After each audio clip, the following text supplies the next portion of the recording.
Bien, buenas tardes, mis muy apreciables. Ahorita estamos iniciando, no sé por qué hoy, bueno, más bien sí sé, ha estado un poquito inestable la luz, el internet. Hace un ratito tuvimos un apagón. Así que muy buenas tardes, de nueva cuenta les estamos saludando. Hace un instante les decía que pues con algunos inconvenientes, ¿verdad? Respecto a lo que era la luz, el internet. Hace tan solo unos minutitos, bendito sea Dios, ahorita entramos bien. Esperemos que esto se nos mantenga en la misma forma. Así es, después de que vamos a iniciar nuestra última clase, estaremos hablando de dos procedimientos, el proceso económico coactivo y el proceso contencioso administrativo propiamente dicho.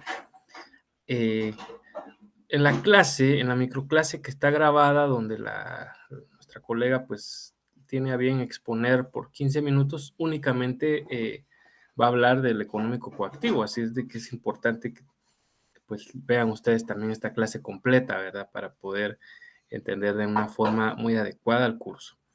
Así es de que ahorita cargamos, veamos, aquí está. Esto se demora unos segundos en lo que la presentación carga como tal, ¿eh? Vamos a ver. Parece que ya estamos. Bueno, vamos a hacer un poquito más grande esto, para que ustedes lo puedan ver en sus casas. Bien.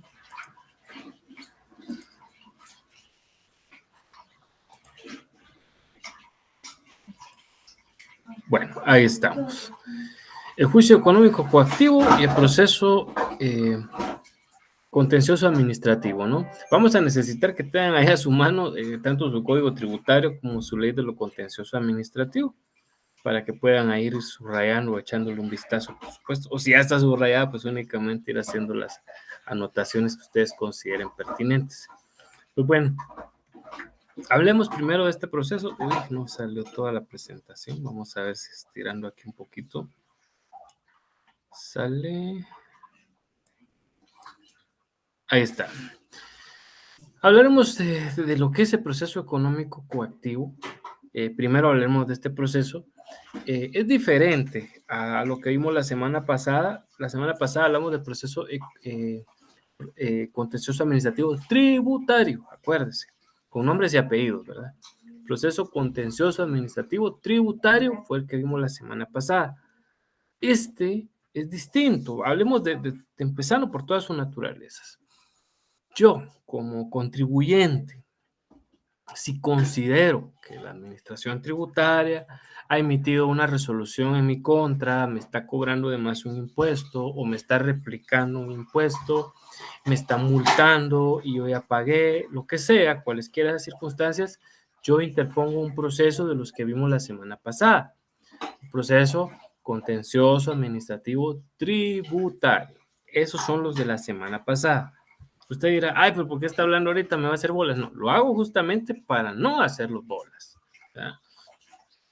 El anterior tenía ese fin, que yo como contribuyente, yo como persona que estoy en desacuerdo con la resolución del ente administrativo, pues pueda venir a recurrirla.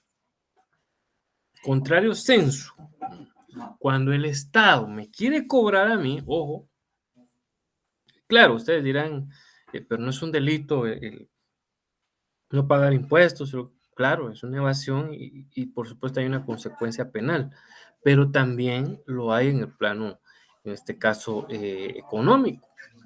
Entonces, alguien lo puede uno procesar de una manera penal y se va a ir a prisión incluso, no obstante, siempre y cuando pues ya la evasión sea muy marcada de lo que sea. Ahora, cuando el Estado pues inicia, que dice, bueno, esta persona ya tiene varios impuestos que no quiere pagar, llegamos a lo económico coactivo, porque a mí como Estado me resulta mejor que esta persona me pague y no que se vaya presa.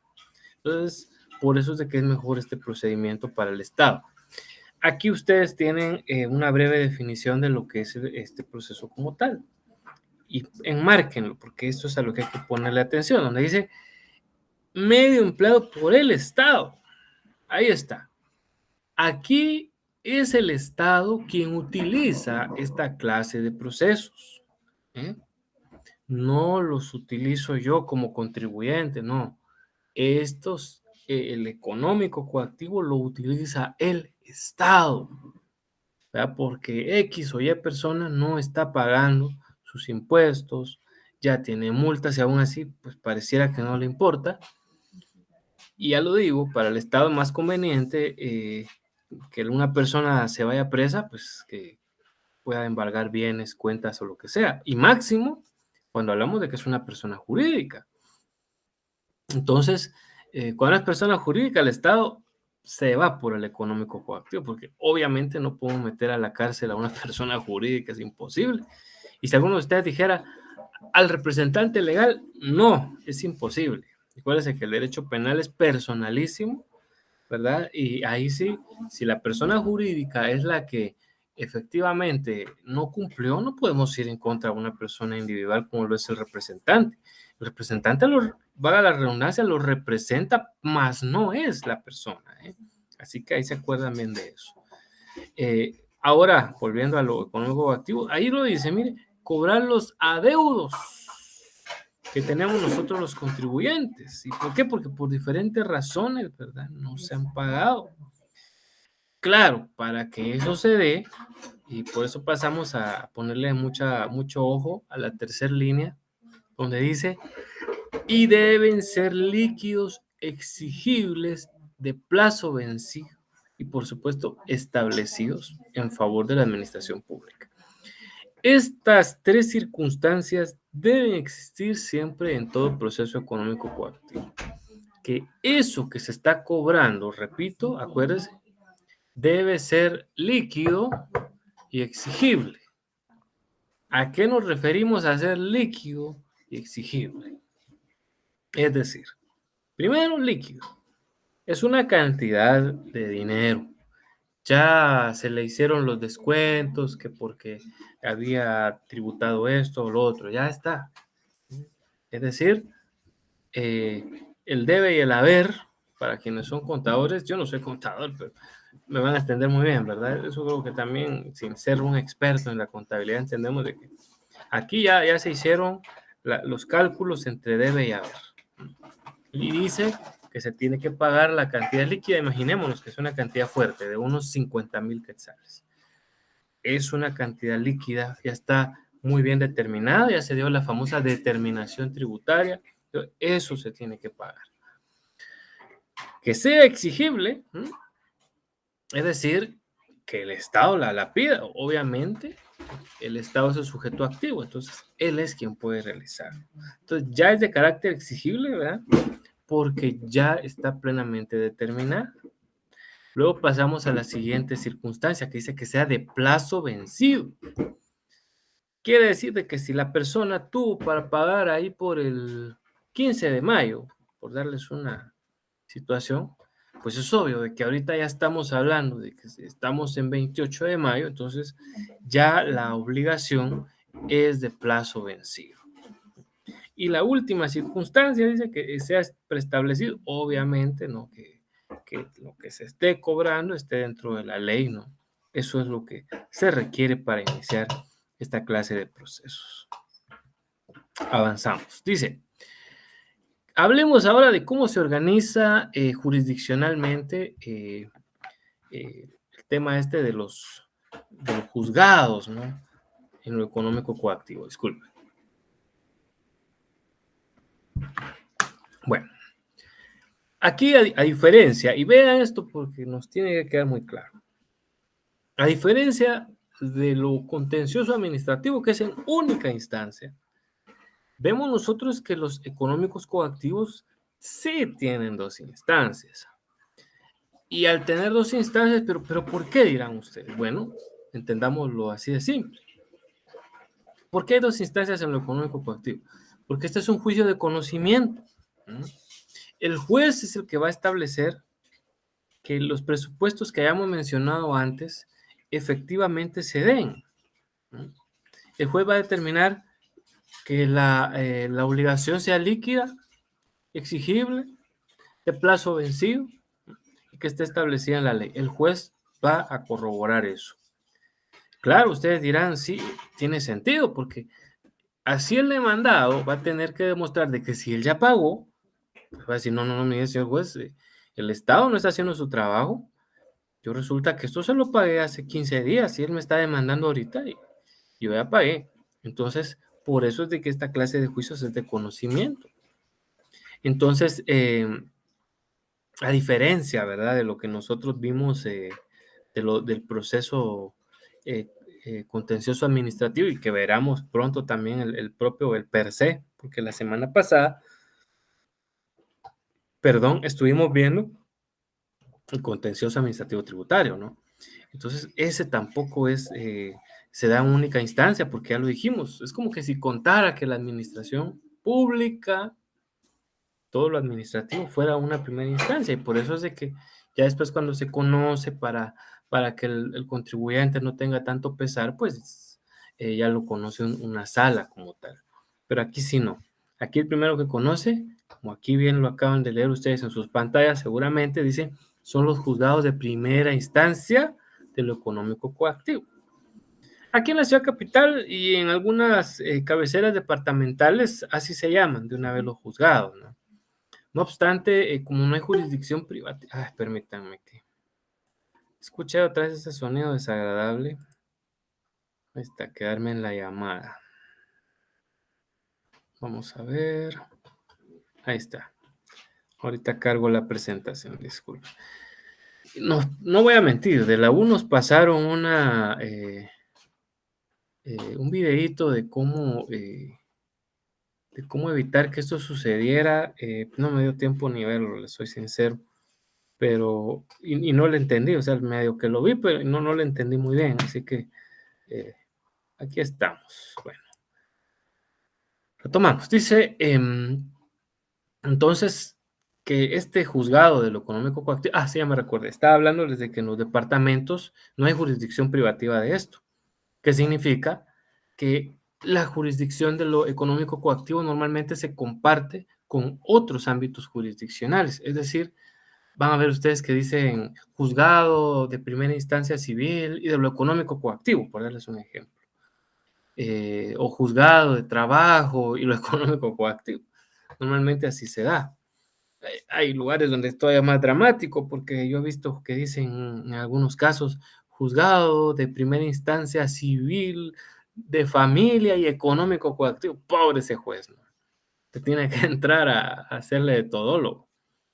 Pero, insisto, la propia jurisdicción como tal, pues es es de lo económico coactivo, aunque se comparta, ¿no?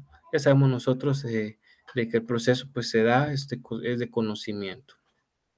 Y aquí nos dice que justamente conoce esta clase de juzgados, dice demandas que el Estado las promueve, ¿verdad? Al decir el Estado, podemos hablar de todas las instituciones del Estado. ¿Cuáles? Bueno, las centralizadas, las descentralizadas y las autónomas. ¿Mm? Todas efectivamente tienen un tema de lo económico coactivo.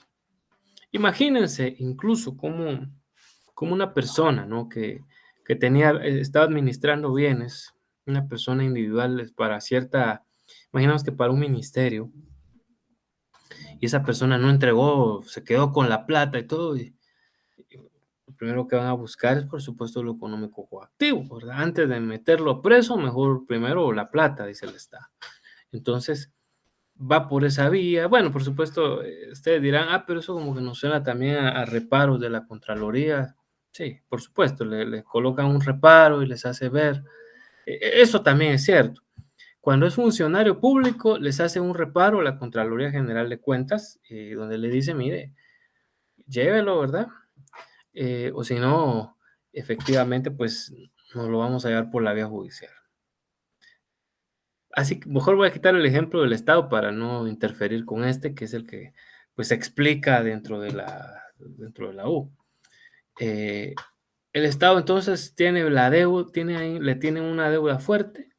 Ya dijimos los 50,000 que le deben, y entonces esta entidad del Estado pues le dice, mire, páguemelos. ¿Verdad? ¿Saben incluso en qué casos funciona? Ahorita que hay muchos contratistas del Estado, gente que particular, tiene empresas, sociedades, demás, y se colocan ahí a hacer obras con el Estado. No las hacen bien o no las hacen en algunos casos. Entonces el Estado le dice, mire, vamos a ejecutarle la fianza y vamos a, como usted me tiene una multa por no haberme hecho la obra, pues vamos a proceder a que me la pague. Entonces, y la persona jurídica se hace la loca. Ahí está, mire, aquí podemos llevar esta clase de procesos, un económico coactivo. Es otro ejemplo. Yo diría que este es el más común de los ejemplos. Porque ya les digo, cuando es con un funcionario público más se nos enreda un poquito más porque aparte de llevarlo así por medio de reparos y aunque no quieran, pues igual se va por esta vía, resulta que también se da la vía penal, ¿verdad? Porque ahí estamos hablando que el funcionario público pues solo puede hacer aquello que la ley le permite.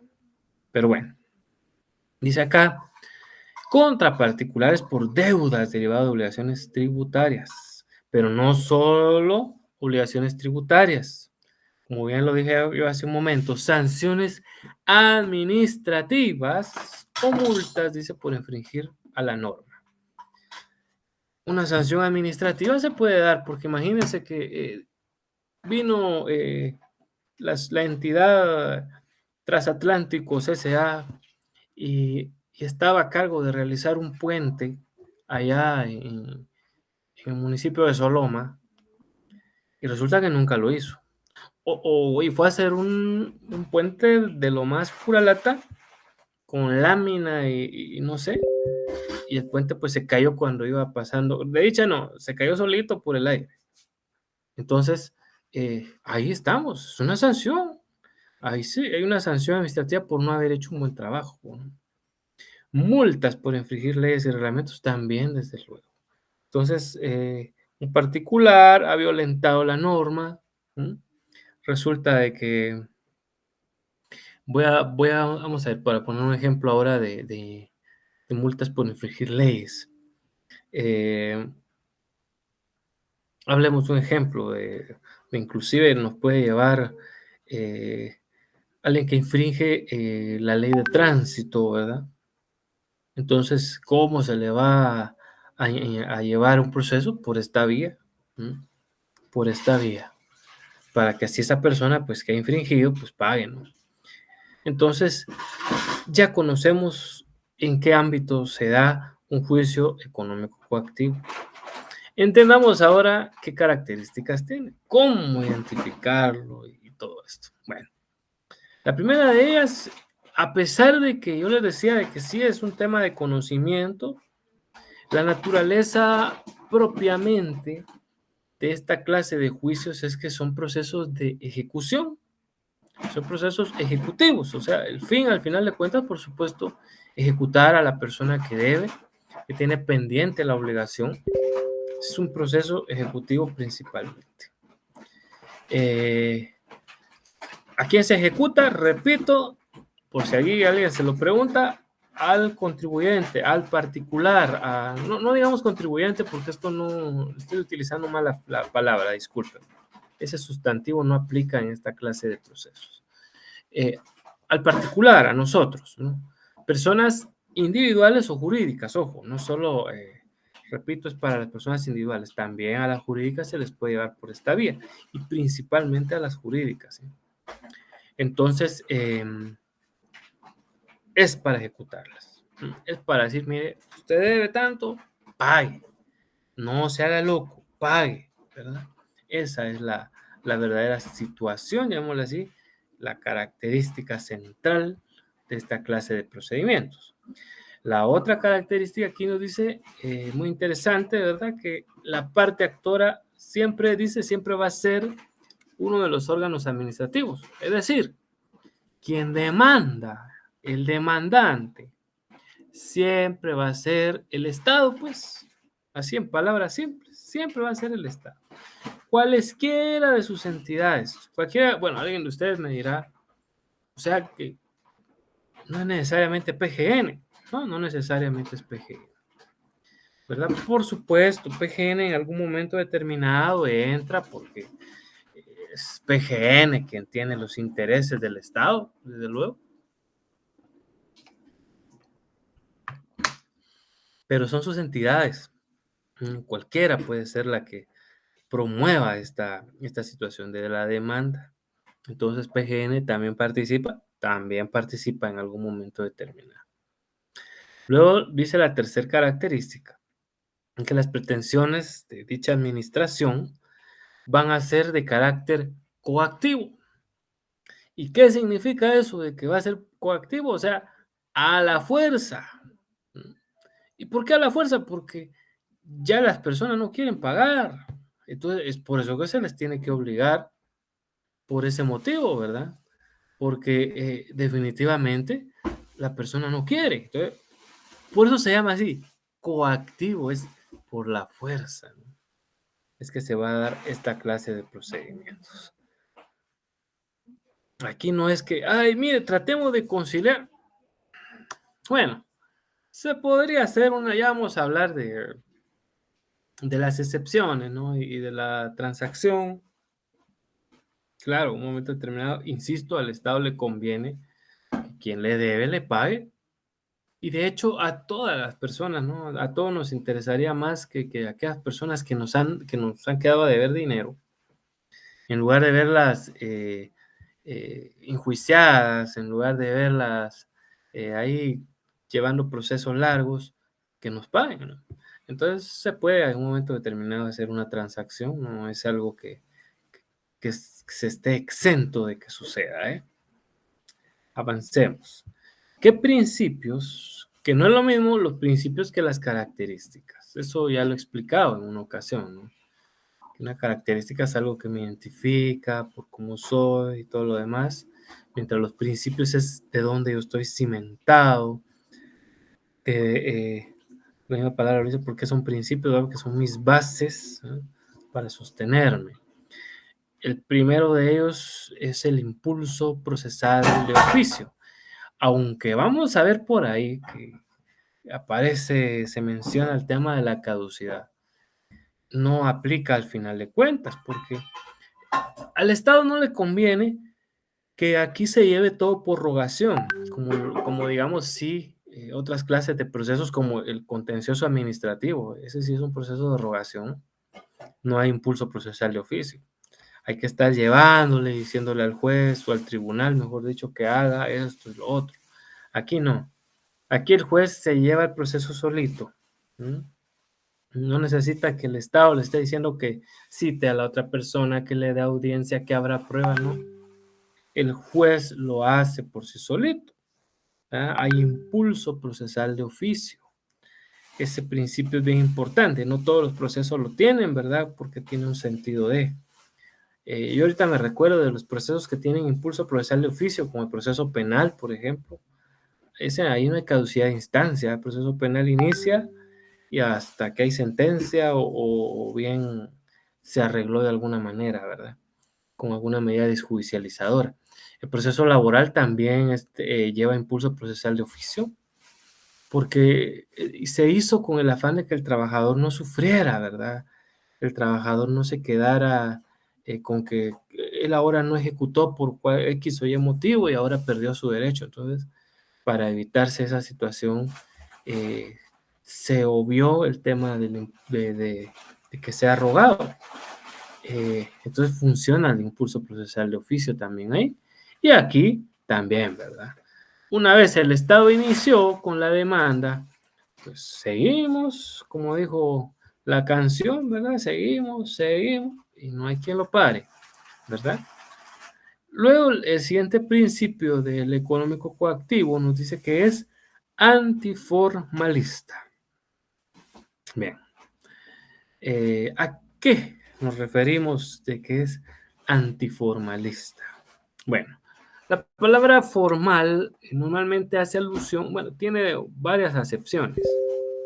La primera de ellas normalmente hace alusión a la forma, a una estructura, ¿no? Y la otra hace alusión cuando son circunstancias de carácter solemne o que llevan alguna especialidad.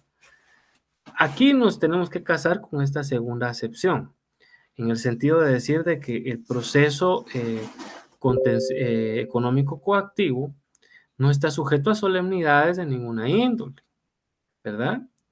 Es decir, Por eso aquí lo escribimos nosotros para que a ustedes se les quede. No se requiere de auxilio profesional. La gente no tiene que venir a decirme, o a decirnos a nosotros, ¿verdad? Ustedes ya están próximos también a hacerlo. Ay, mire, licenciado, fíjese que es un económico coactivo. Lo puede hacer solita. ¿Eh? Y alguno de ustedes dirá, ay, pero eso no atenta contra el principio de derecho de defensa. La respuesta es que no, porque el proceso así está instaurado, ¿m? Para que sea de estas características. Por supuesto, si la persona se quiere hacer acompañar de un abogado, puede hacerlo. El abogado de su confianza lo puede hacer sin ningún inconveniente, que no, eso no va a repercutir en nada, ni le va a quitar, ni le va a poner. Claro, solo si, desde luego, tiene sentido que le digan a uno de abogado, porque pues, eh, en teoría, y así tiene que ser, ¿no? Uno conoce, pues, lo que está litigando. Y esto es bien importante, mira, ahorita que estoy diciéndoles esto de que uno conoce lo que uno litiga, eh, a lo largo de esta semana pude ver que alguien interponía, una abogada, de hecho, obviamente no voy a decir el nombre, interponía un recurso de nulidad en contra de una cédula de notificación. Eso es yo no puedo decir que eso sea un error, ¿verdad? Eso es un horror, mis apreciables. Es increíble que alguien haya impugnado una cédula de notificación. Y máximo, eh, con un recurso de nulidad, ¿verdad? Cuando era, y de hecho era en el ámbito administrativo, solo eso les estoy diciendo, o sea, es increíble, ¿no? Eh, yo le digo, a veces hay abogados que se prestan también solo a interponer recursos frívolos para que dilaten procesos, ustedes no sean de ellos, porque tarde o temprano el Tribunal de Honor nos jala las orejas, gracias a Dios a mí no me las ha jalado, ni quiero que lo hagan, pero nos jala las orejas y nos sanciona, y merecido, porque la verdad es de que yo no sé, o nos pasamos de ignorantes, que eso es más triste aún, bueno, es menos triste tal vez que hacerlo a sabiendas. Pero el caso es de que imagínense, un recurso de nulidad en contra de una cédula de notificación en temática administrativa, eso es inverosímil. Primero, la ley de lo contencioso administrativo dice que solo se pueden recurrir, los únicos recursos administrativos son la revocatoria y la reposición, ¿no? Y lo segundo, se recurren resoluciones. Claro, en algún momento determinado, sí hay gente que ya van a verlo ustedes, ha recurrido, digamos, a alguna providencia, pero ojo, se recurre a una providencia porque ésta está resolviendo algo, ahí sí, pero una cédula de notificación no resuelve absolutamente nada. Por eso notificación me está dando una noticia nada más, entonces yo no puedo recurrir a una cédula de notificación. No puedo decirle nunca a ningún órgano administrativo, mire, yo estoy en contra de que me notifique, porque si yo no tengo nada que ver, pues se lo hago manifiesto, y si sí, pues tengo que hacer valer mi derecho de defensa. Así es de que, ya les he dicho, estudien mucho, por favor, mis estudiantes, si alguien tiene dudas, es mejor que uno consulte, así como ustedes están en la U, pues pueden acercarse con uno de nosotros, sus catedráticos, o si no, pues con un colega, ¿verdad? Uno no lo sabe todo tampoco, ni es el absoluto dueño de la verdad, pero es importante antes de hacer, ya sea el ridículo o bien inclusive buscarse sanciones ante el Tribunal de Honor por interponer recursos frívolos. Bueno, volviendo al tema, no se necesita aquí de auxilio profesional. La persona puede comparecer solita. Yo hace muchos años vi, hace unos 6 años atrás, una clase de estos procesos. Recuerdo que una persona alegaba de que cuando se le notificó, ella no compareció con un abogado. Ese alegato no valía absolutamente nada, porque como ya dijimos, se puede presentar la persona sin el auxilio profesional. La segunda, pues tampoco se puede, no es necesario estar citando leyes, se supone que para eso nos contratan a nosotros los abogados, ¿no? Para que nosotros en nuestro memorial, porque eso es otra cosa, este proceso es escrito, ¿verdad? Se da por escrito, pues no es necesario que la persona esté citando leyes. Y usted dirá, bueno, y si yo como abogado lo estoy llevando, tengo que ponerlas. No está obligado, pero usted es el que sabe de derecho. Entonces, todo abogado que participe en un proceso, fíjese que ahorita que hacía la analogía con el derecho procesal laboral, ustedes se recordarán que en el artículo 332 del Código de Trabajo no establece que hay que poner cita de leyes. No establece ni fundamento de derecho. Pero ¿por qué los abogados sí lo colocamos? Que es por nuestra técnica, nuestra técnica jurídica. Estoy diciendo que se me violentó un derecho o me estoy fundamentando para que se me devuelva un derecho, pues tengo que fundamentarlo, no solo porque sí, ¿verdad? Entonces, esa es la razón de. Pero aquí en esta clase de procesos igual no está, aunque ya le digo, si usted lo va a llevar, pues tómese el tiempecito para poder citar la normativa. Luego aquí dice que en caso de urgencia, esto sí es lo que está escrito en la ley, pero, o sea, está escrito en la norma de alguna forma, pero no se cumple, ¿verdad? Porque en caso de urgencia puede gestionarse verbalmente, aunque debe ser por escrito. Realmente las gestiones son por escrito. Aunque en teoría una persona podría decir, mire, yo mejor quiero alegar así de forma verbal, pero es un proceso de esas características. Y la otra es de que aquí participan dos normativas de manera supletoria. ¿Y cuáles son esas? Bueno, por un lado está el Código Procesal Civil y Mercantil, ahí por eso lo colocamos en sus pantallas. Solo esa Y nos quedó ahí como mayúscula, vamos a quitarla. Hoy sí, Código Procesal Civil y Mercantil, está también por supuesto supletoriamente la ley del organismo judicial, y por supuesto la ley de lo contencioso administrativo. Esas son las tres normativas que supletoriamente pueden regir en algún momento determinado el juicio económico coactivo, ¿verdad? Entonces vamos a pasar a la siguiente diapositiva, que es ni más ni menos cómo procede, cómo se da el proceso como tal propiamente hablando.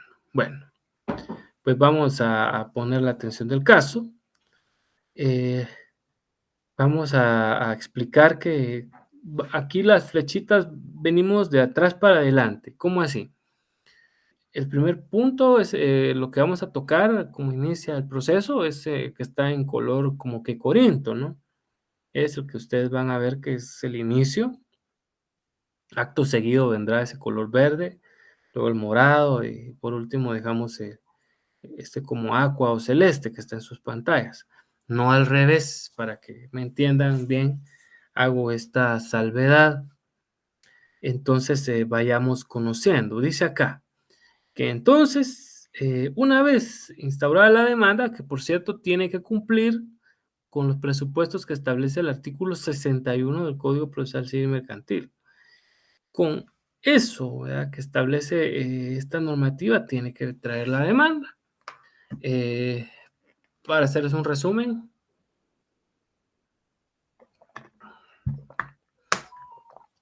de lo que dice el 61, pues, de que tiene que ir identificado el órgano jurisdiccional. Usted, como obviamente también pasan por sorteo, no coloque juzgado primero, de primera instancia, solo póngale, si está en el estado, ¿no? Si así toca juzgado económico coactivo, y ya será por supuesto el organismo judicial que designe cuál de ellos es el que va a colocar. Eso cuando si es usted el que está como funcionario público, insisto, está interponiendo la demanda. Pues además de eso, tiene que llevar la identificación, es decir, identifica usted al funcionario público que está actuando usted en su dirección y procuración, le coloca todos sus datos generales. Posteriormente a ello, explica la razón de su gestión, ¿verdad? Eh, Individualiza los medios de prueba, que eso sí es muy importante, explicar qué medios de prueba tiene el Estado para poder llevar esta clase de procesos. Luego de que se da eso, Entonces ya pasa lo que vemos en el recuadro que está ahí en color corinto, ¿no? Que dice, se da audiencia por 5 días, ¿sí? ¿A quién? Pues a la persona contra la cual efectivamente se le está solicitando que pague. ¿Ah? Esto lo pueden chequear ustedes en el artículo 174 de su código tributario. Vea lo que dice.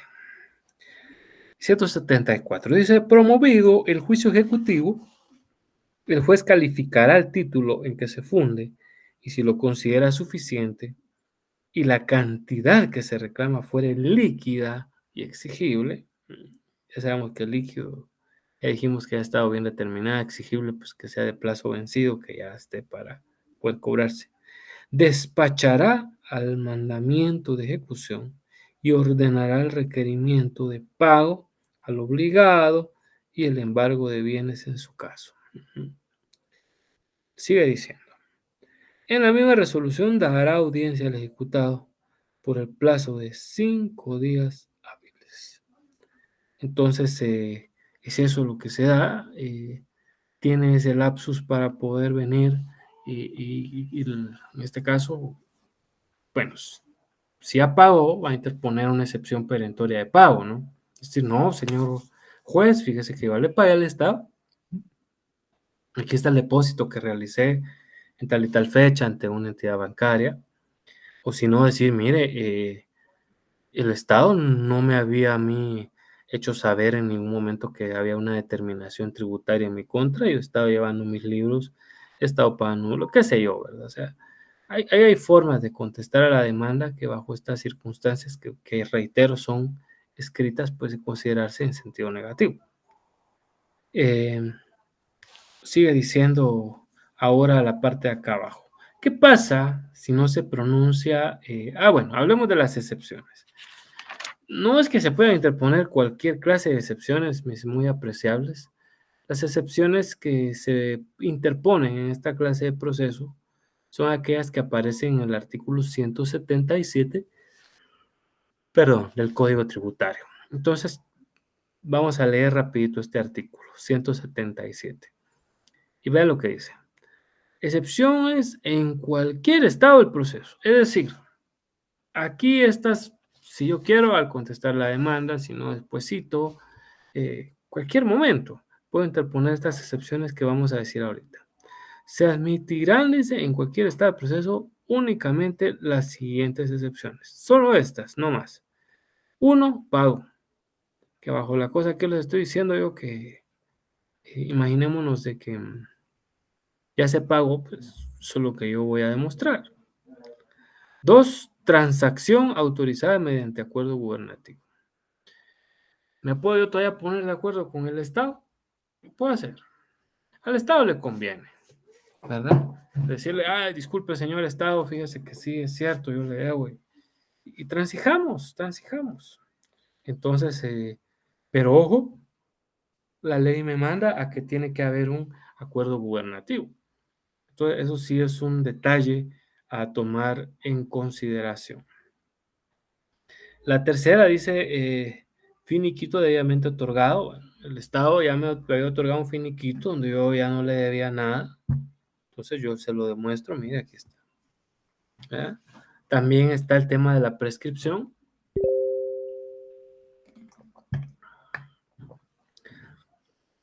Porque también el Estado, ¿verdad? Tiene su tiempo para poder venir y reclamarme a mí el tema de una obligación, ¿verdad?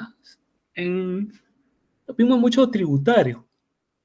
La semana pasada, ay, disculpa que estaba bostezando, no sé qué pasó. De repente nos bajó un poquito el cansancio del día, ¿no? Les decía yo, hablábamos la semana pasada de lo tributario que habían de 4 u 8 años, dependiendo del caso si se estaba inscrito o no inscrito. Aquí pues tenemos que recordarnos un poquito del libro de las obligaciones en lo civil, ¿no? Que dependiendo bajo qué recaigan pueden ser de 2 a 5 años, ¿verdad? Los plazos como tal, o incluso dependiendo de qué es, puede tener un plazo específico mayor.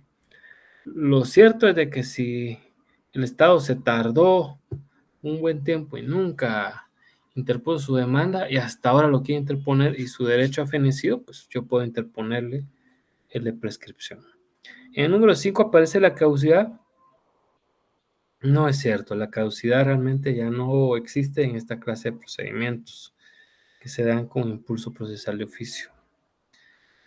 Por último, dice las necesidades con posterior a la contestación de la demanda y que destruyan, dice, la eficacia del título. Sí, el título con el que me está exigiendo que sea pago líquido y exigible, ¿no? Eso es la situación.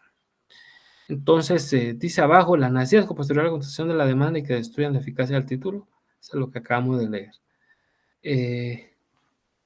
Pues efectivamente son innominadas, que algo creo que destruya, que diga el título es falso, o el título fue dirigido a una persona jurídica distinta a la que soy yo, o a la que es mi representada, lo que sea, yo lo puedo también hacer valer en esta clase de situaciones. Bueno, luego dice, y hoy sí nos brincamos, bueno, ¿qué pasa? Seguimos aquí en el primer recuadro corinto de sus pantallas. ¿Qué pasa si la persona en el lapso ese de 5 días que está emplazada no contesta, no interpone excepciones, no hace absolutamente nada? Bueno, aquí, más que tomarlo de rebelde, que pues sí, de una vez el juzgado lo que hace es hacer de cuenta que la persona efectivamente se fue en rebeldía y dicta sentencia a los 15 días. Entonces, imagínense, peligroso, diría alguno de ustedes. Y sí, yo también lo considero, ¿no? Imagínense. Entonces, vale la pena estar muy atenta y atento sobre esos 15 días, perdón, esos 5 días de emplazamiento que le dan a uno para poder desvanecer eso. Bien, luego nos dice que de la audiencia de esa que acabamos de hablar, también se le confiere a la administración tributaria por el plazo de 5 días.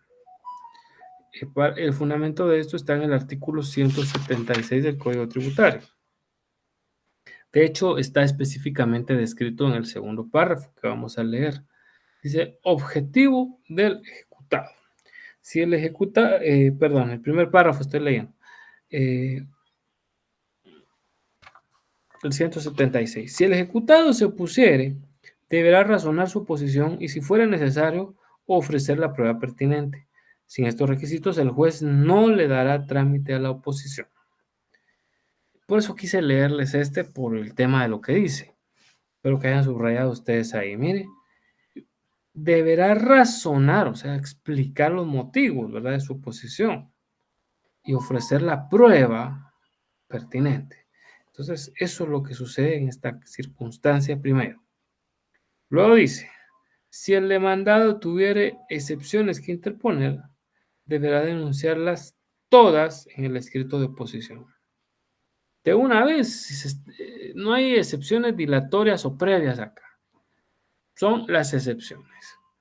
Se colocan o se interponen, mejor dicho, pues todas juntas. Y puede interponerse más de una, más de las que vimos ya en el artículo 177 de este mismo cuerpo legal. Pero ¿dónde dice eso de la audiencia? Se preguntarán ustedes a la entidad tributaria. Bueno, ahorita lo dice. Si el demandado tuviera excepciones que interponer, dice el tercer párrafo, el juez oirá por 5 días hábiles a la administración tributaria y con su contestación o sin ella mandará a recibir las pruebas.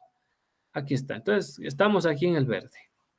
Por 5 días le da audiencia, así es, le corre audiencia, como habían escuchado ustedes, ni más ni menos que a quién, por supuesto, a la administración tributaria. Ella va a decir, sí, fíjese que esta persona debe, si fueran impuestos, debe impuestos. Esta persona, según se nos llegó la noticia, no ha pagado sus multas. Esta persona, bueno, ¿qué es lo que sea? Le da audiencia por 5 días. Y luego viene el tercer paso, ¿no? ¿Y qué es? Abrir a prueba. También nos lo refiere el artículo 176. Es obvio que si yo me voy a oponer es porque tengo pruebas para poder oponerme. Si no, pues simple y sencillamente estoy frito, ¿verdad? Ya no hay nada que se pueda hacer. Entonces, normalmente, eh, esta clase de procedimientos llegan al tema del ofrecimiento de pruebas, que es lo importante. Y que también, por cierto, lo refiere eh, el artículo 176. Solo permítame, quiero ver algo. Estamos transmitiendo. Por un lado dije, ¿qué será? Es que bueno, tengo mi teléfono cerca para ver si tengo alguna cuestión ahí. Pero sí estamos transmitiendo. Bueno, entonces dice, hoy sí, veamos este tercer párrafo del 176, donde dice, el juez oirá por 5 días hábiles a la administración tributaria, eso ya lo habíamos leído, y con su contestación o sin ella mandará a recibir las pruebas por el plazo de 10 días hábiles comunes a ambas partes. Así es, le dice, bueno, ya sea porque la SAT habló o no habló, aquí vamos a abrir a prueba. Así que me trae usted la prueba de que dice de que le deben y usted también la prueba de que dice que ya pagó. Usted la prueba de que sí se multó, usted la prueba de que nunca ha sido multado, qué sé yo, ¿verdad? Entonces, eh, lo que sea necesario será aportado en ese lapso de los 10 días al que se refiere al artículo 176.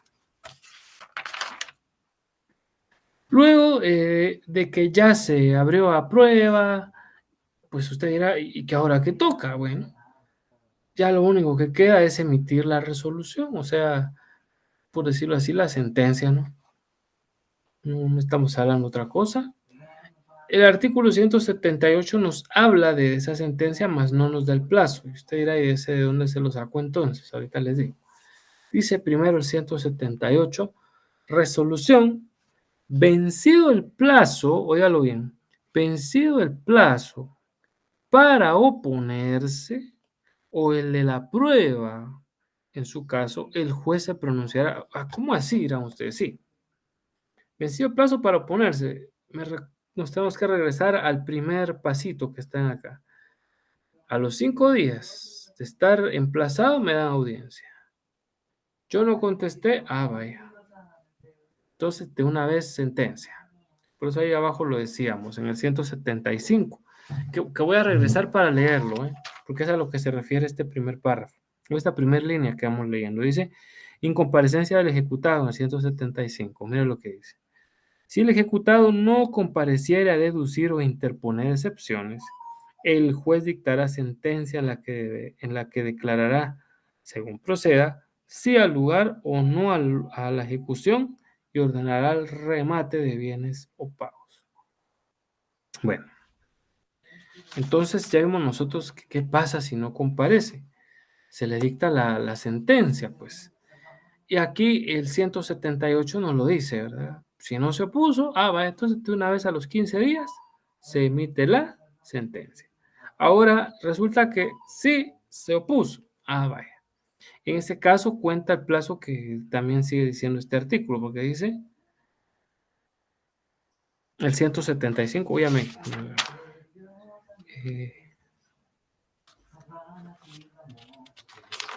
No era el 175, disculpen, estaba leyendo ahorita el 178. Dice, vencido el plazo para oponerse o el de la prueba, ahí está. La prueba ya dice el 176 que son 10 días. Entonces, vencido el plazo de la prueba, que bueno, a los 10 días cada quien ofreció sus medios de prueba por escrito. Entonces, a partir de ahí, pues deberían de ser 15 días. Yo digo deberían, porque en la práctica, pues esos 15 días se vuelven meses, ¿verdad?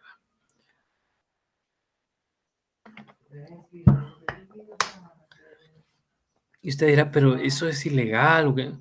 La resolución sí va con la fecha, ¿verdad? Pero es notificada tiempo después. Y como ahí no tiene un tiempo para notificarse, pues no hay algo que funcione en contra de, ¿verdad? Entonces dice ahí, el juez se pronunciará sobre la oposición y las excepciones deducidas.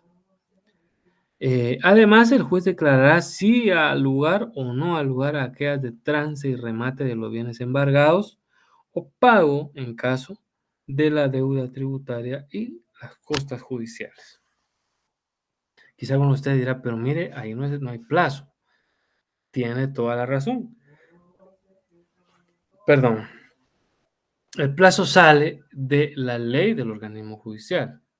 Ahí en el que 142, si no me falla la memoria, 140 nos habla de que si no tienen plazo, pues deberá de dictarse. Ahí está, que si son autos en cuántos días.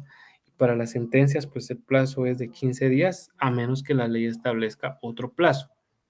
Así nos refiere este artículo de la ley del organismo judicial. Y aquí no es la excepción, ¿verdad? Se sigue en el mismo sentido. Entonces, mis distinguidos, vamos a hacer un breve resumen de esto. Primero, la interpone el Estado, ¿verdad? Porque es el Estado el que le interesa cobrar. Tiene que cumplir con los requisitos del artículo 61 del Código Procesal Civil y Mercantil. Ya que cumplió con ellos, ahora el juzgado viene y le da audiencia por 5 días a la otra parte. De no pronunciarse, ya dijimos que pues en 15 días más se estará dictando la sentencia. No obstante, ¿verdad? Si se pronuncia la persona, incluso al momento ese 15º día, puede venir e interponer las excepciones que mencionamos antes y que aparecen en el artículo 177, que principalmente pues son 5. El pago, la transacción, el finiquito, la prescripción, la caducidad, la caducidad no, y las nacidas con posterioridad a la contestación de la demanda, aunque ya dijimos que esta se puede interponer en cualquier momento. Es decir, la puedo interponer en la audiencia a la SAT, sí. La puedo interponer en los 10 días de prueba, sí. La puedo interponer antes de que se dicte la sentencia, sí. Antes de que se dicte la sentencia, sí. Y repito, es solo antes, no el día que me dictaron la sentencia, no, antes tiene que ser. Así es para que se nos quede. Luego, pues vimos de que si pues la demanda se acoge a lo que sea, me van a dar un lapso de 5 días para que yo me exprese, ¿verdad? Y me oponga o lo que sea. Posteriormente de ese lapso de 5, no, perdón, ya estaba en la audiencia de 5 días a la SAT. Después de esa audiencia que le dan a la Superintendencia de Administración Tributaria, ahora el plazo es de 10 días para que yo pueda aportar la prueba. Ojo, aportar la prueba, no que ofrezca. La prueba ya la ofreció el Estado cuando interpuso la demanda. Ya la ofrecí yo cuando contesté a la demanda. Aquí yo la presento al juez. Si le digo, mire, señor juez, se recuerda que le ofrecí tales y tales cosas, va, aquí está. Ahí está, ahí se las estoy dejando. ¿Verdad? Eso es prácticamente lo que nos está diciendo la normativa referente a este plazo de los 10 días. Y por último, pues ya lo dijimos, ¿verdad? Aquí no hay vista, después de la prueba no hay vista, entonces lo que toca es ni más ni menos que dictar la sentencia conforme al plazo que establece la ley del servicio civil, la ley del organismo ejecutivo, ¿verdad? Esa es prácticamente la síntesis del proceso económico coactivo. Si se dan cuenta, no es complejo, ¿no? Usted ya se ha fijado seguramente, dice, bueno, pues con razón, no es del todo formalista, no pide que haya presencia de abogados, porque una persona individual puede venir y explicar, ¿verdad? Si le puso muy bien atención a cómo se hace el proceso como tal, ¿verdad? Si lo contratan a usted, pues enhorabuena, ¿verdad? Bueno, vamos a dejar hasta aquí el juicio económico coactivo. Vamos ahí sí que al último tramo, mis muy apreciables, de nuestra clase y de hecho del curso, ¿verdad? Vamos a platicar ahora de el proceso contencioso administrativo. Para eso vamos a avanzar. Bueno,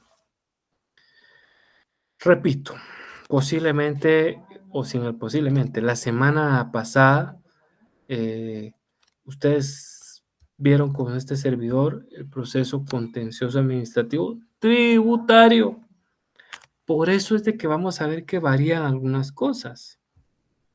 Y a eso es a lo que yo quiero que primero le pongan atención. Por decirle algo, un proceso contencioso administrativo tributario se interpone en un lapso máximo de 30 días, ¿no?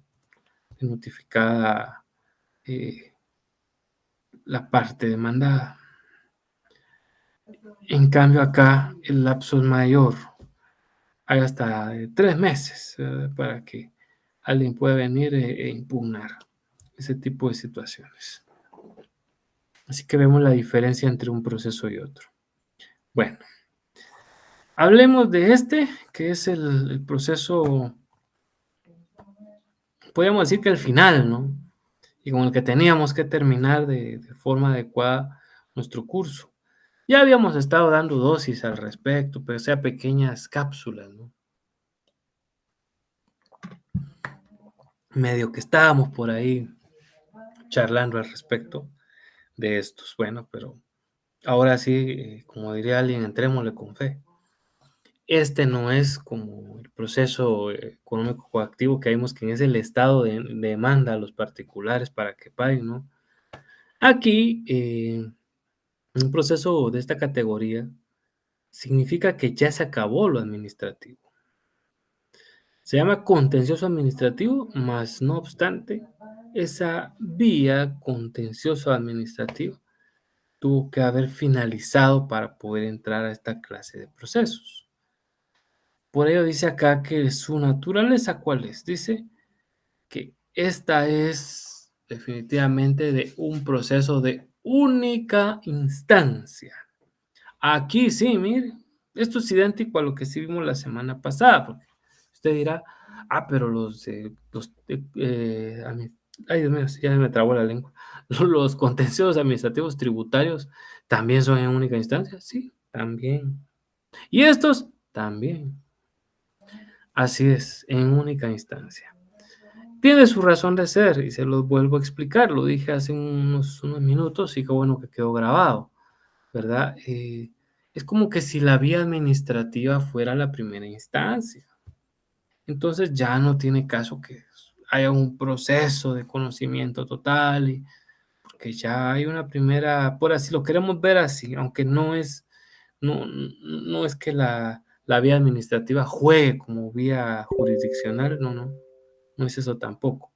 Pero si ya una persona interpuso un expediente en la administración tributaria o en la administración, no tributaria, no, perdón, tributaria no, porque este no es contencioso tributario, ante cualquier órgano de la administración pública,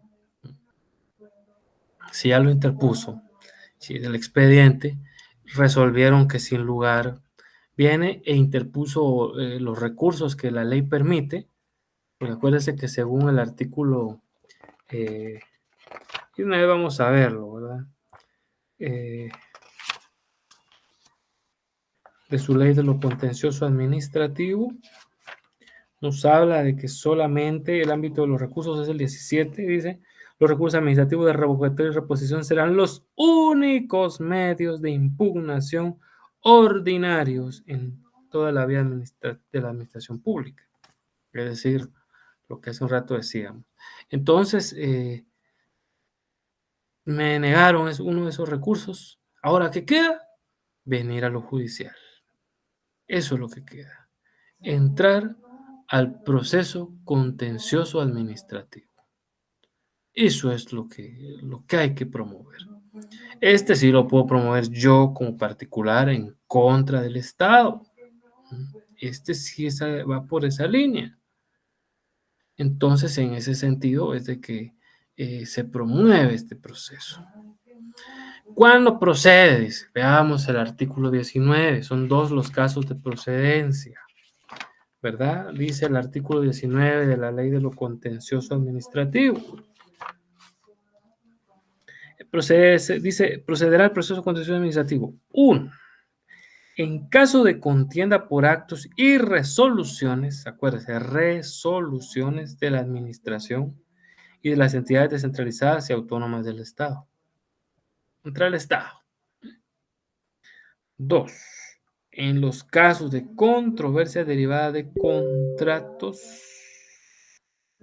del Estado, ¿no? Con particulares, con personas individuales, con personas jurídicas y concesiones administrativas. Entonces, en esos casos es que procede, ¿verdad? Entonces, hablamos de una resolución, hablamos de que un contrato, posiblemente si alguno de ustedes trabaja para el Estado, ya lo ha leído. Dice, en caso de duda o de contienda, las partes van a solucionar por la vía conciliatoria. Y agotada esta, así lo dice, si no hubiera arreglo, se someterá al tribunal de lo contencioso administrativo. Así lo dicen todos. Si ya leyeron ustedes alguna vez eso en la cláusula de un contrato que se realice con el Estado, ya lo leyeron en todos porque es igualita. Y en todos dice exactamente lo mismo. Entonces, así lo dice, en caso de contienda. eh, Dice el último párrafo, el 19, para que el proceso contencioso administrativo pueda iniciarse se requiere que la resolución que la origina, no haya podido remediarse por medio de los recursos puramente administrativos. Es decir, pues que se le hayan interpuesto esa clase de recursos y hayan sido declarados sin lugar. Eso es prácticamente lo que nos está diciendo la ley. ¿Qué le parece? Tienen que haber recursos antes, nos dice, ¿verdad? ¿En qué casos no procede interponer un proceso contencioso administrativo? Esto nos lo dice el artículo 21 y hay 5 numerales de estos, aunque, bueno, vamos a atención, dice, no procede, número 1, cuando se trata en asuntos referentes al orden público, militar o de defensa, sin perjuicio de las indemnizaciones que procedan.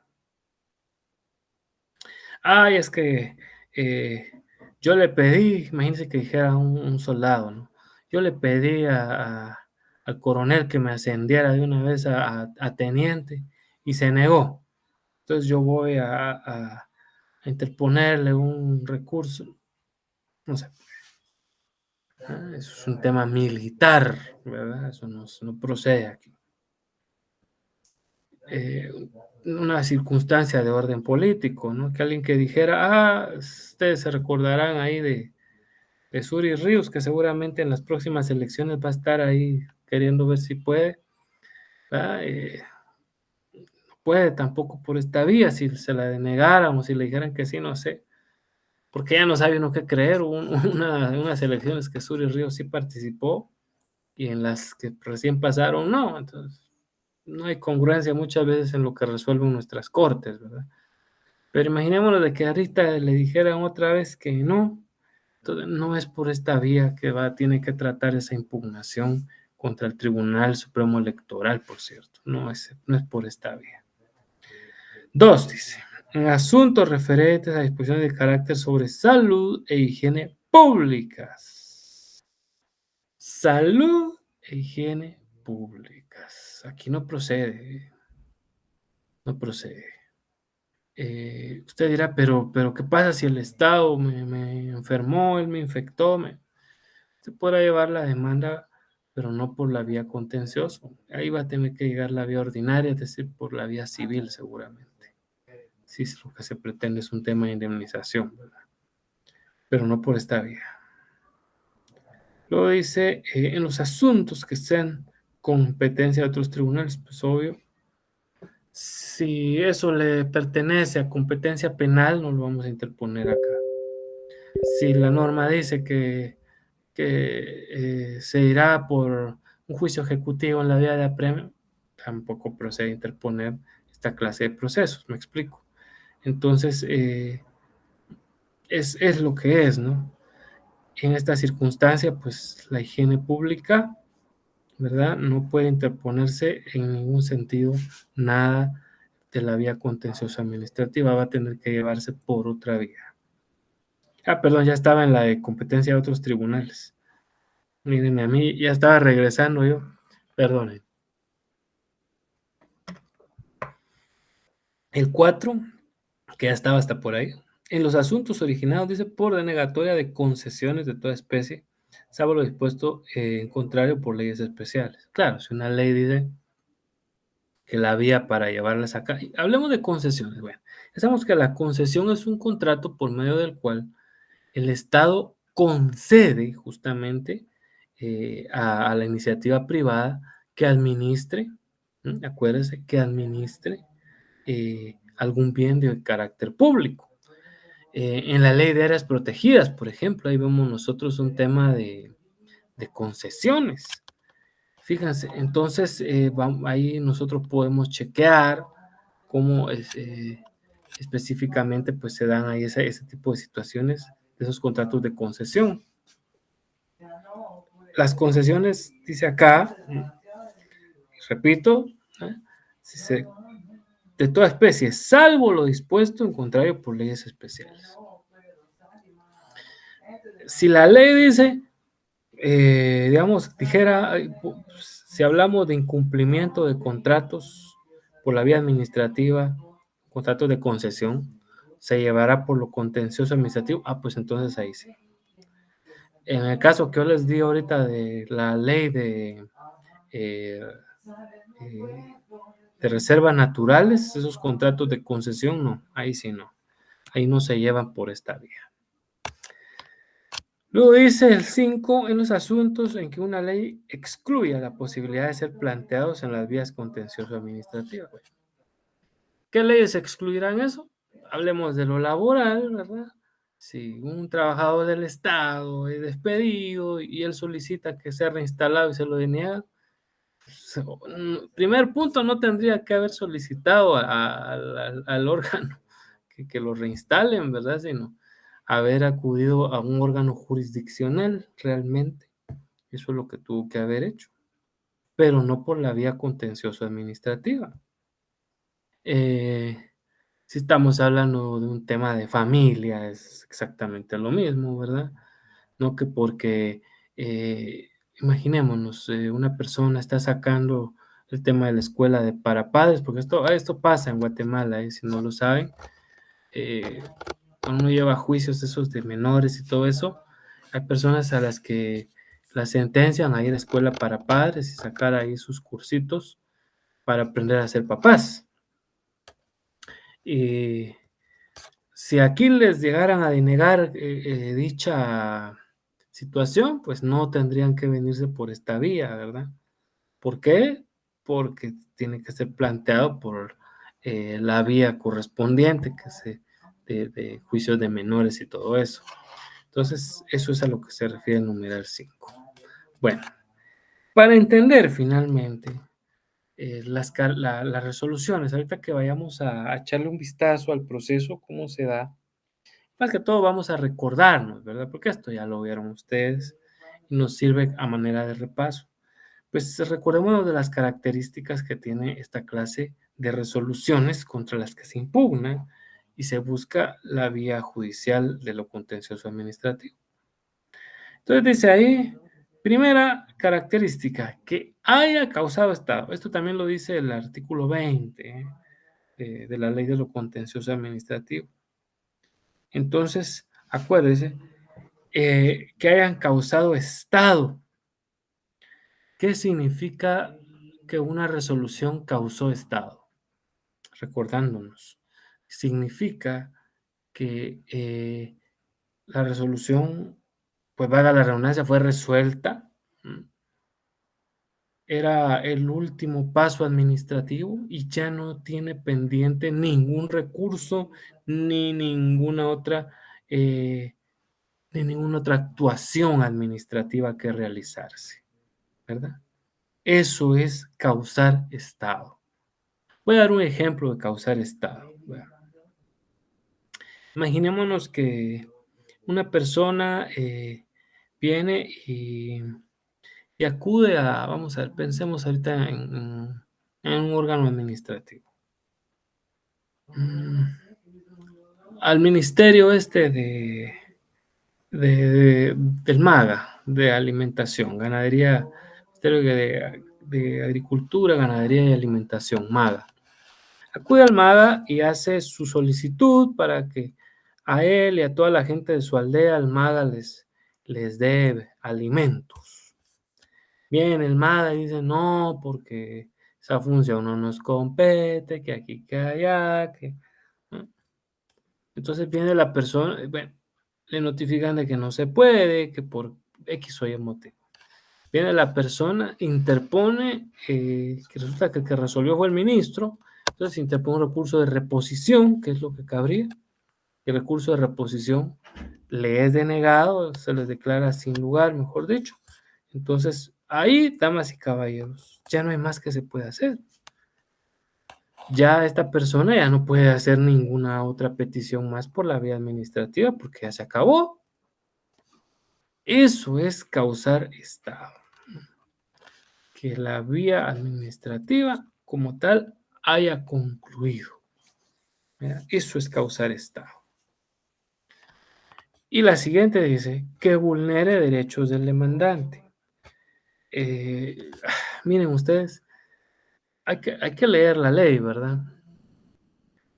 También pude a lo largo de esta semana echarle un vistazo a un recurso donde una persona de veras tenía cómo alegar que se le habían vulnerado ciertos derechos, pero se puso a alegar otras tonteras.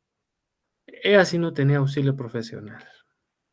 Se puso a alegar que no había sido notificada y entonces, ¿cómo es que sí? Ay, disculpe, mire, ya que ya va la clase va adentro, qué feo eso. Pero ahí estamos. Ya lo activé, ahora vuelvo a cargar la presentación.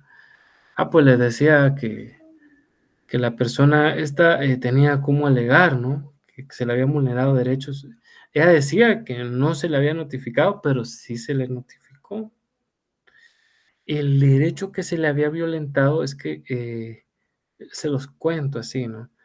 Para poder resolver un recurso no era recurso, para poder resolver un proceso administrativo de trabajo, la ley establece que tiene que llevar el inspector de trabajo 3 días y pasarlo a la autoridad, quien está obligada a resolver dentro de 10 días. Y aquí la autoridad se había demorado más de esos 10 días y eso no lo alega el recurrente.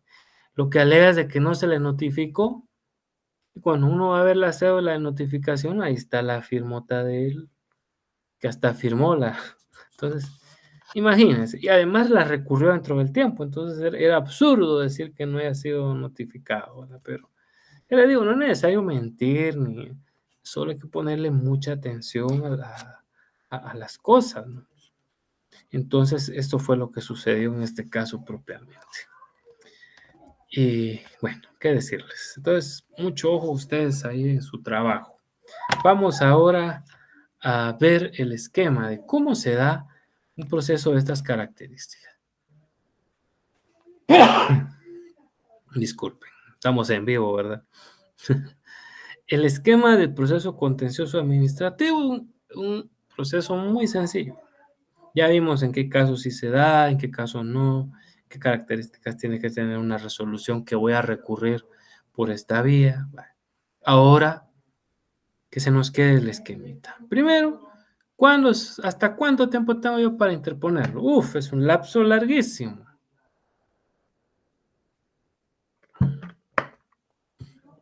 ¿Por qué le digo que larguísimo? Porque ahí lo tienen en su pantalla y lo tiene en el artículo 23 de su ley de lo contencioso administrativo. 3 meses desde la última notificación. Por si alguien se pregunta por qué ese lapso tan prolongado, la respuesta que se me ocurre, porque en realidad no es que haya una respuesta así es por el tema de beneficiar al particular, ¿verdad? Habemos personas de que conocemos un poquito de derecho, perdón, pero aunque en Guatemala nadie puede alegar ignorancia de la ley, la triste verdad es de que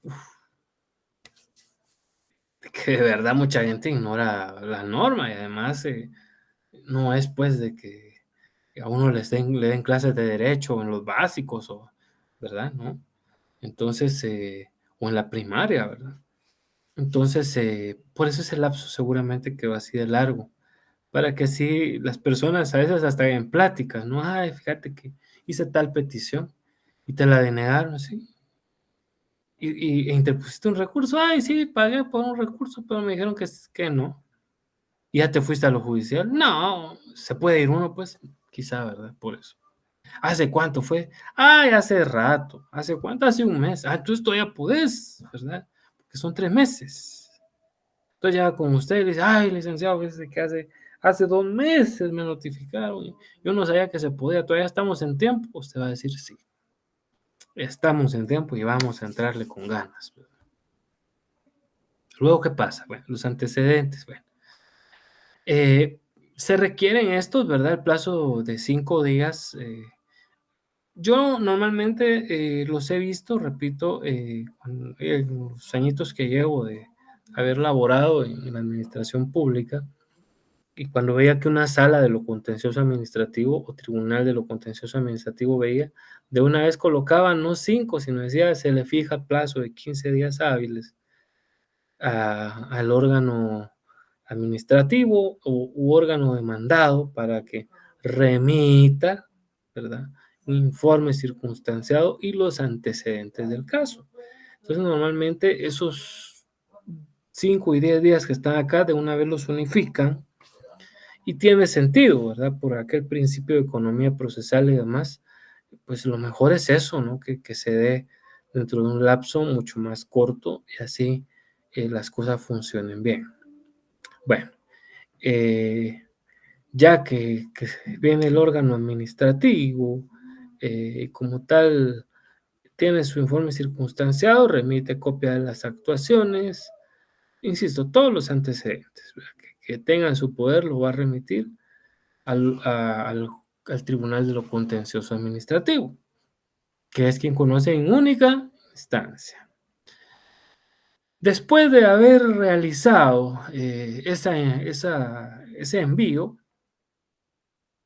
pasa algo que, bueno, esto no está aquí, pero debo de decir que así ocurre, ¿no? A lo interno de lo judicial, bueno, el órgano jurisdiccional estudia los antecedentes e informes circunstanciados. Y si considera que hay suficientes elementos como para que se pueda dar el proceso, ¿verdad? Pues nos vamos a los siguientes pasos, pero si no, no. Si no, va a interponer inclusive previos, ¿verdad? Va a decir, no, previo, remítase tal cosa, remítase lo otro, inclusive en la demanda misma, también le dicen ahí a la persona que recurre, le dicen al particular que previo a darle trámite a su demanda, pues que le ponga más prueba, o sino que, o que incluso ofrezca prueba, que a veces solo la gente se opone porque sí. Y decir que porque sí nunca será motivo suficiente como para plantear una impugnación. Entonces dice, se da el emplazamiento y la actitud del demandado. Entonces, en este lapsus pueden ocurrir varias cosas. Primero dice, el órgano administrativo por el plazo de 15 días. Esto lo dice el artículo 35 de la ley de lo contencioso administrativo. Es decir, le dan audiencia, ¿sí? Ahí lo dice el 35. Si lo tienen listo, lo pueden leer. Dice emplazamiento. La resolución de trámite de la demanda se emplazará al órgano administrativo o institución descentralizada o demandado, dice. Pero no solo a él, también se le da audiencia a la Procuraduría General de la Nación. Entonces, en este lapsus viene la PGN y también en esos 5 días se pronuncia, ¿verdad? Entonces, aquí hay algo, ¿verdad? Que nosotros de repente aquí obviamos, pero que ustedes lo tienen que tomar en cuenta. Y son esos 15 días que también se le dan a la PGN. Y también dice, a las personas que aparezcan con interés, también si hay un tercero interesado. Y cuando el proceso se refiere al control y fiscalización de Hacienda Pública, también a Contraloría General de la Nación, Contraloría General de Cuentas, dando la audiencia por un plazo común de 15 días. como el que vimos la semana pasada, ¿no? En lo contencioso administrativo tributario, ahí sí se le da audiencia por 15 días a la Contraloría General de Cuentas. En los contenciosos administrativos propiamente dichos, no, es a PGN, ¿verdad? Así que ya saben ustedes que en esos 15 días no solo es audiencia para el órgano administrativo, sino también, por supuesto, para Procuraduría General de la Nación. Luego lo dice el artículo 36, ¿no? Que las personas al quinto día, sin embargo de haber sido demandadas, las personas, dije yo, me refiero al Estado, que también es persona jurídica. El Estado, ¿verdad? Que el órgano como tal, al quinto día puede plantear las excepciones también. ¿Y cuáles? Las que aparecen en el 36, que prácticamente son las mismas que aparecen en el 116 del Código Procesal Civil y Mercantil.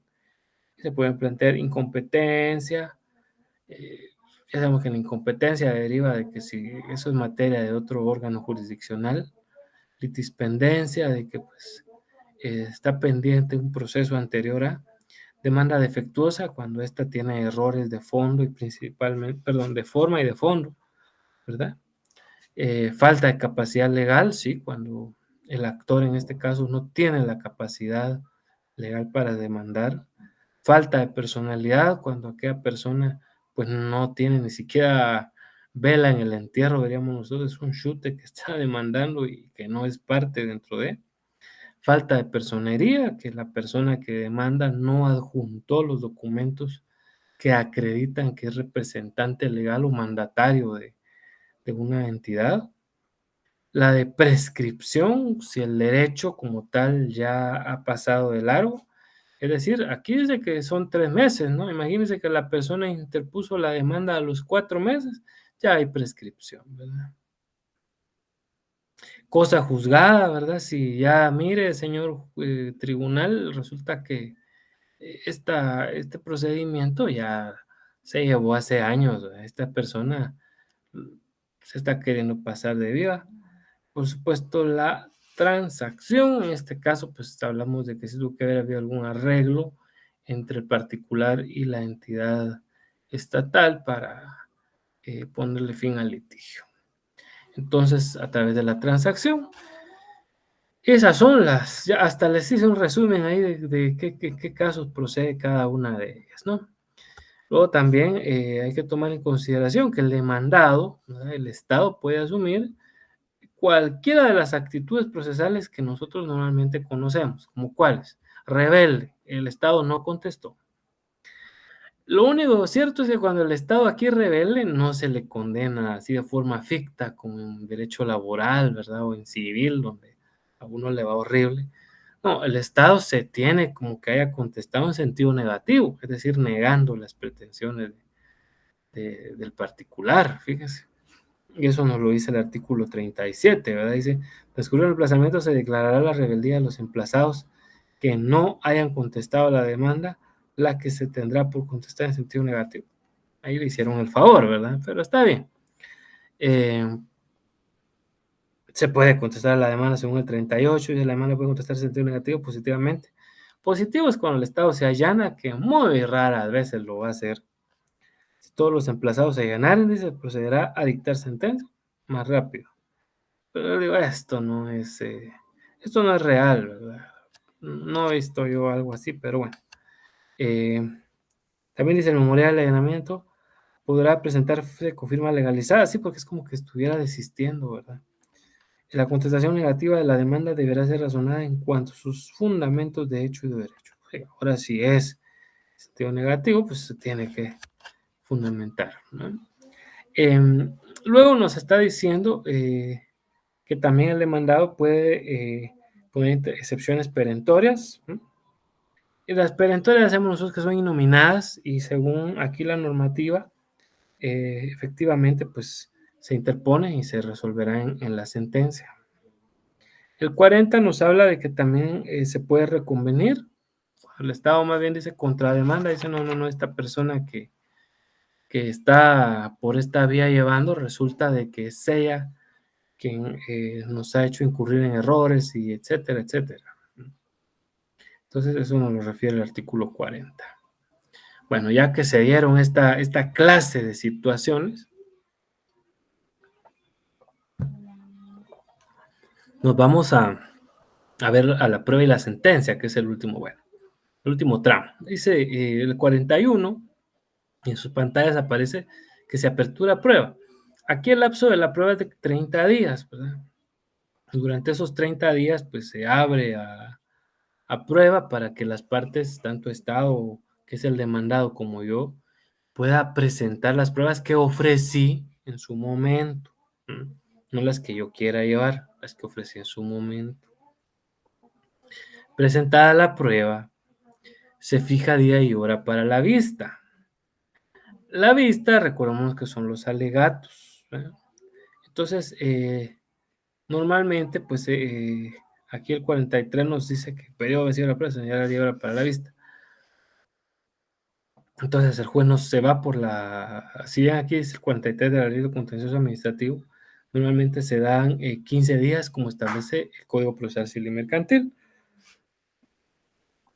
Perdón, finalmente, si hubiera alguna situación relacionada de que el Tribunal de lo Contencioso tenga sus dudas, pues va a dictar un auto para mejor fallar, y durante ese lapso de 10 días él va a solicitar que se traigan ciertos medios de prueba que él considere. Esto con base en el artículo 44 de dicha normativa, que es la Ley de lo Contencioso Administrativo.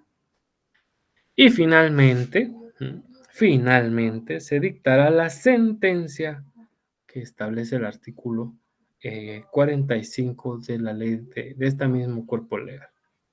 Entonces, eso, mis queridos estudiantes, es el proceso contencioso administrativo. ¿Y qué pasa si estoy en desacuerdo, si no? Bueno, queda interponer el recurso de casación. Lamentablemente, pues no fue parte dentro del programa casación, y debo de decir que también hay de repente un periodo para hablar de casación, no, o 2 periodos que tenemos no nos hubieran alcanzado. Pero, bueno, al final de cuentas, la casación es de forma y de fondo, ¿verdad? Entonces, cuando no estamos de acuerdo, ese es el único recurso que procede. Bueno, hay también aclaración y ampliación, pero para que conozca la Cámara de lo Civil Mercantil, pues se tiene que hacer un recurso de casación. Entonces, bueno, mis distinguidas, esta fue nuestra última clase. Yo voy a ver si por ahí, ya que ahorita viene el examen final, hacemos el tiempecito para poder ir respondiendo algunas inquietudes que quedan siempre en los correos, ¿verdad? De momento, pues solo me queda más que agradecerles por su atención, instarlos a seguir adelante, a que sigan luchando. Ya falta poco para lograr una meta muy importante en su vida, una meta académica, ¿no? Entonces, sigan adelante, falta poco, sean buenas y buenos profesionales, ¿verdad? El país lo necesita, y también habla de ustedes, de sus familias, de dónde salieron, de su casa de estudios, ¿verdad? Cuídense mucho, desde ya les doy